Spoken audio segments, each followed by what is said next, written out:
Make sure y'all subscribe to the channel, The Real Gully TV. Word. And go to my website and get knitted up.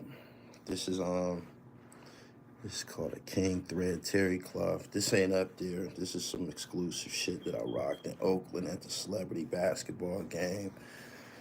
And I made created a hell of a disturbance in the airport and shit with this shit. You know what I'm saying? It looks real regal type shit you put on when you got bitches throwing rose petals at your feet and all of that.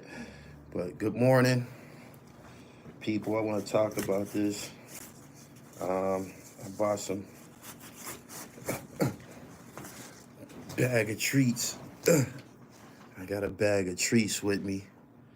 I'm gonna open the bag shortly, let y'all see what it's hitting for. Shalom.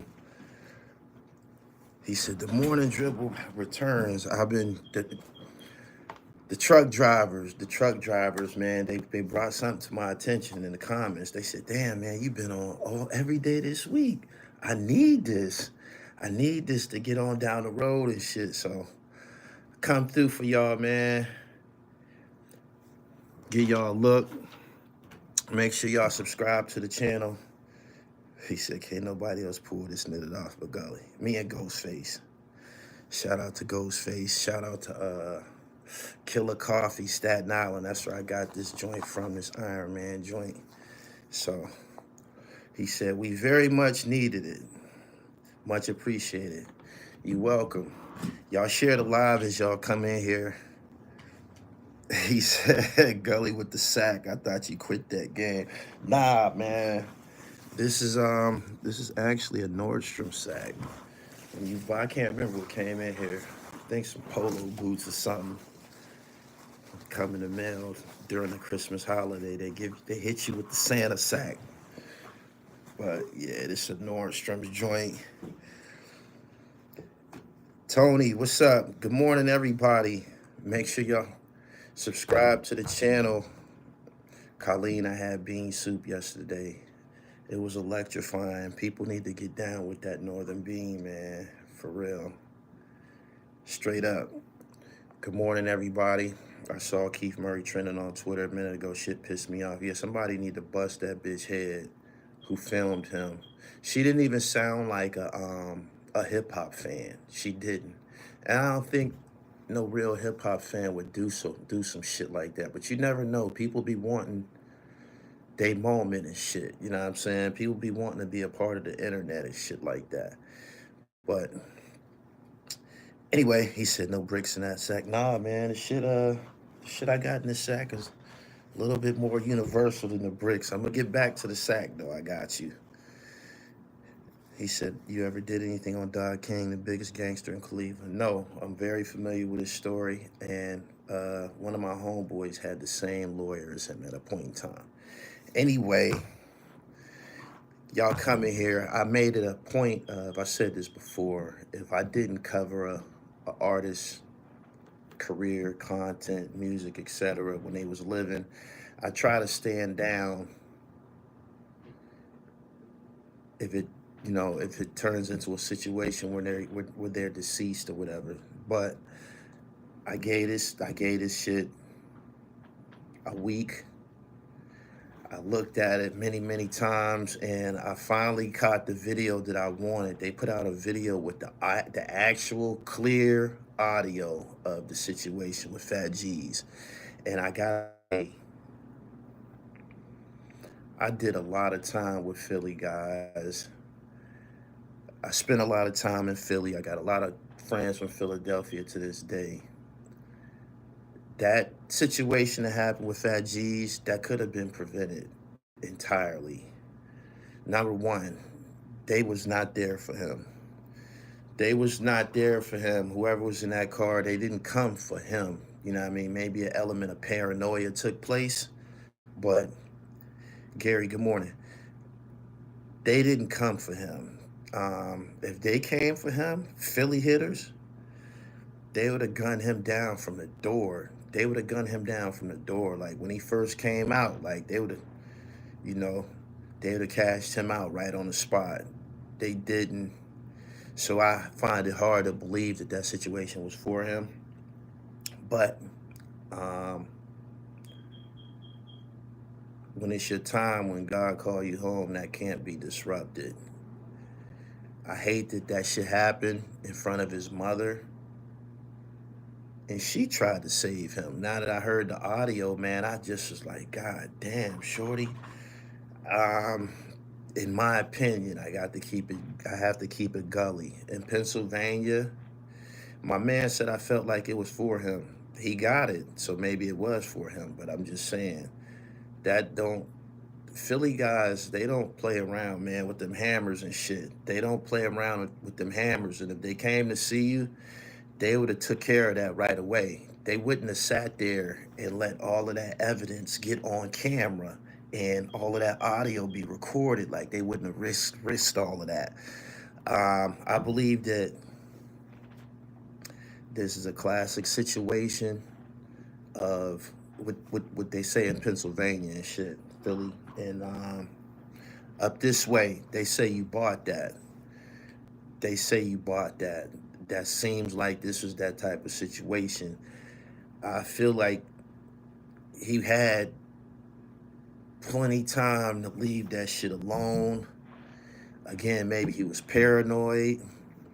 He said, "Stop saying Philadelphia, say stop saying Pennsylvania, say Philadelphia." The whole state say that shit. The whole state say that shit. You know what I'm saying? Just so you know, a lot of lingo come from the prison system. That means everybody say that shit. You know what I'm saying? So he said, I felt like he was trying to make sure it was who he wanted. We got a variety of, you know, opinions on it, but I feel like he had enough time to go back in his house and leave that shit alone.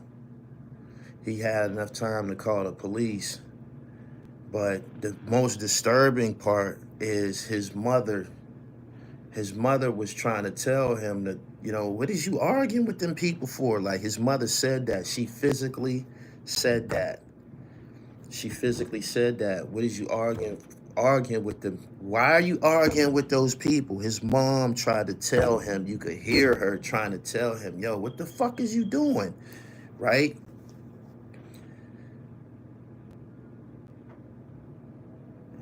The audio that I heard, it played a phone call. It showed him on the phone with somebody, and he was saying like, "Man, I'm about to go." He was saying that he was gonna go do the thing to them niggas in the car and shit. He said that out of his mouth. I'm about to go. He said like, you know, he said like I'm about to go bust this nigga head. He said something like that. I can't remember the exact words, but it was something that could be received as a threat. And I don't know if them niggas in the car heard him or what, but the way that he was approaching it, it seemed to me like he was making the guys in the car, let's say that they wasn't there for him. It was almost like he was like pressing them and shit. Like any Philly nigga that I know, he would have got irritated. He would have got irritated by him coming up to the car. Number one, you don't, he said, yeah, they heard him. You don't come up to nobody's car like that. You don't do that, man. Like, your house is your house. A person's car, that's their personal space too and shit. You know what I'm saying? And this is a city where everybody got a gun. It seemed like they probably heard him, or even that, he said, and he had a strap on him. It seemed like they heard him, or they probably felt that he might have been a threat to them. He said they told him to go ahead. They did tell him to go ahead. I seen in the comments somewhere that somebody was saying that the dude in the car said that he was talking to his girl. Let's just say he pulled over to talk to his girl and might have been going through something with a female over the phone and shit, right? That right there could turn a man volatile. Like, that probably could have turned the guy in the car, that probably could have turned his temperature up, because you don't never know what he was going through over the phone. You know what I'm saying? He told him a couple times, like, yo, go ahead, man, be cool. And he just kept going with the, bro, what are you here for? Da, da, da, da, da. Went back up on his porch, called somebody on the phone. These niggas out in front of my house. Da, da, da, da, da. Man, I'm about to gun this nigga down, bro. Da, da, da, da. It's like, he said, Tash Slay said, exactly. He was probably upset. Yeah, the guy in the car could have been already upset. And he passed a threat. He passed a threat. I believe they probably heard him. Somebody said taunting him. I believe they could have possibly heard him and acted off that. The footage that I seen, I don't know whether that was one shot or multiple shots. He said Phat started it and dude finished it.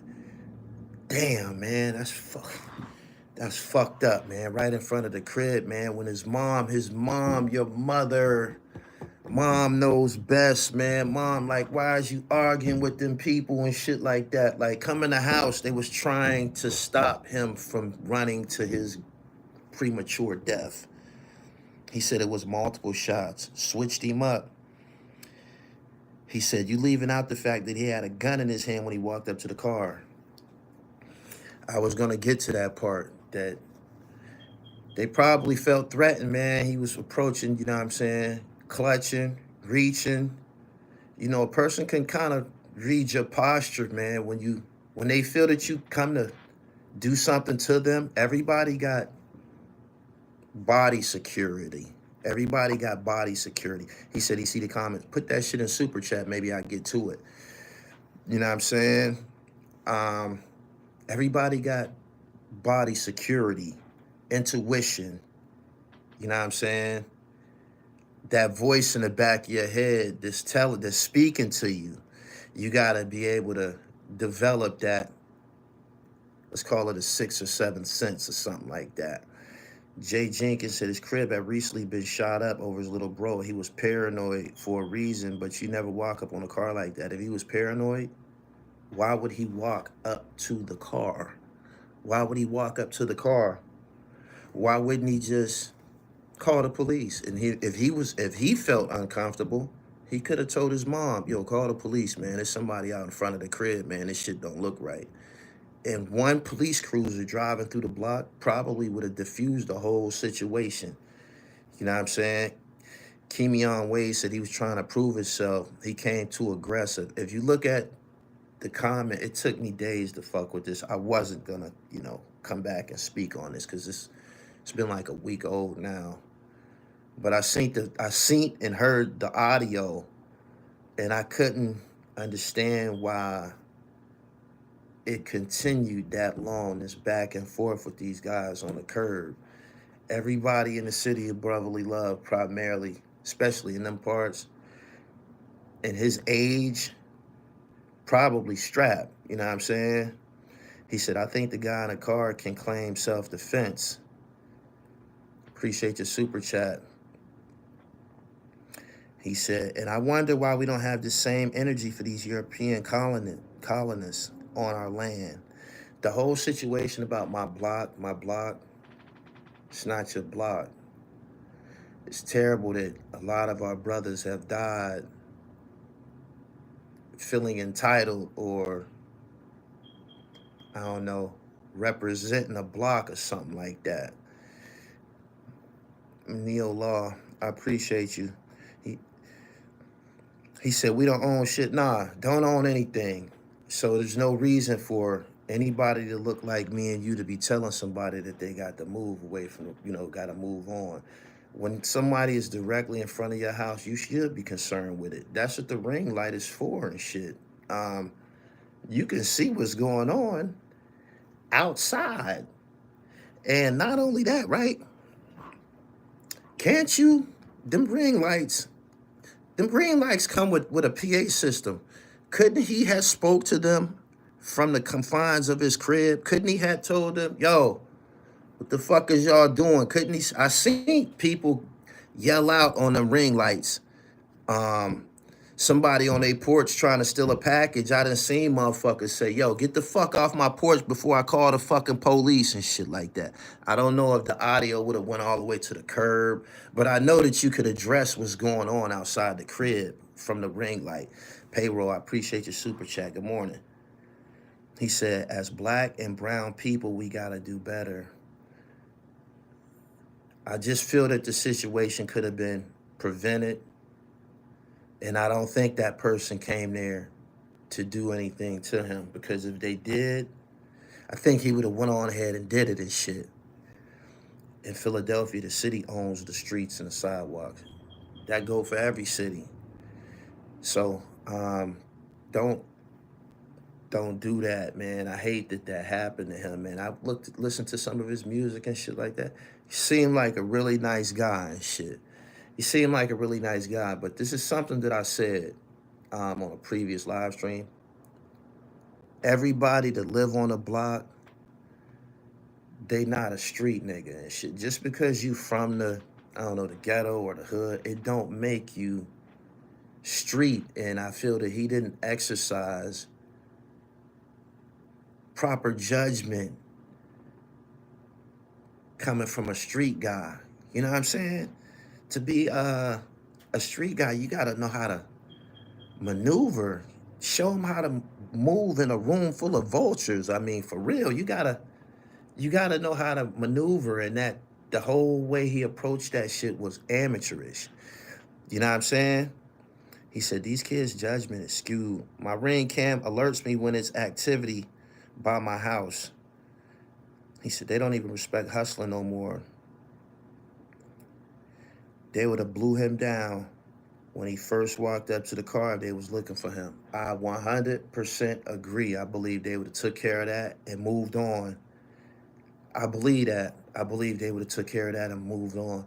I don't think that was for him. I just based on the